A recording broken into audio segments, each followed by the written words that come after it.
দর্শক আসসালামু আলাইকুম, কেমন আছেন আপনারা? আশা করি সবাই ভালো আছেন। সরকার থেকে সবাইকে দিচ্ছে 20,000 টাকা। এই সরকারি অনুদানটা আপনি কিভাবে আপনার বিকাশ অ্যাকাউন্টে নেবেন, মাত্র 2 মিনিটে আপনি রেজিস্ট্রেশন করে আপনি আপনার বিকাশ অ্যাকাউন্টে নিতে পারেন। এই জন্য আপনাকে যে কাজটি করতে হবে, আপনি আপনার মোবাইল থেকে চলে যাবেন ক্রোম ব্রাউজারে অথবা যে কোনো একটি ব্রাউজার থেকে google.com সার্চ অপশনে চলে আসবেন।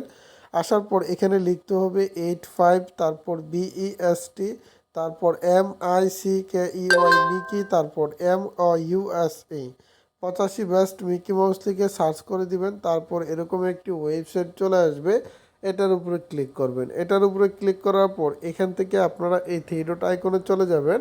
চলে যাওয়ার পর এখান থেকে আপনাকে এই গভর্নমেন্ট ইনকামের উপরে চলে আসতে হবে।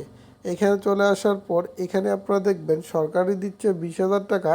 এই 20,000 টাকা কীভাবে বিকাশে নেবেন, এজন্য এটার উপরে ক্লিক করবেন। ক্লিক করার পর এখান থেকে আপনাকে একটু নিচে চলে আসতে হবে।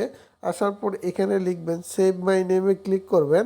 এখানে আপনার সম্পূর্ণ নামটি লিখবেন, ঠিক আছে? তো এখানে সম্পূর্ণ নামটি লেখার পর এখান থেকে আপনাকে যে কাজটি করতে হবে, এখান থেকে উপরে চলে যাবেন। উপরে চলে যাওয়ার পর এখান থেকে থ্রি ডট আইকনে ক্লিক করবেন। ক্লিক করার পর এখান থেকে আপনাকে এই যে উইথড্র লেখা আছে এটার উপরে চলে আসতে হবে। আসার পর বিকাশ এবং নগদ উপায় আছে, এখান থেকে বিকাশে ক্লিক করবেন। এখানে আপনি আপনার সম্পূর্ণ নামটি দিবেন। দেওয়ার পর এখানে আপনি আপনার বিকাশ নাম্বারটি দিয়ে দিবেন। ওকে, বিকাশ নাম্বারটি দিয়ে দিলাম। এখানে আমাদেরকে গভর্নমেন্ট লিখতে হবে। তো গভর্নমেন্ট লেখার পর এখানে আমাদেরকে দেখতে হবে আমার নাম, আমার বিকাশ নাম্বার, গভর্নমেন্ট লেখা এগুলো ঠিক আছে কিনা। ঠিক থাকলে এখান থেকে উইথড্রোতে ক্লিক করে দিব। ওকে, তো উইথড্রোতে ক্লিক করার পর আমাদের সামনে এরকম একটি মেসেজ চলে আসবে। এই মেসেজটি চলে আসলে 1 থেকে 6 ঘন্টার ভিতরে আমাদের অ্যাকাউন্টে 100% টাকা চলে আসবে, যদি সব ঠিকঠাক অনুযায়ী আমরা সাবমিট করে থাকি।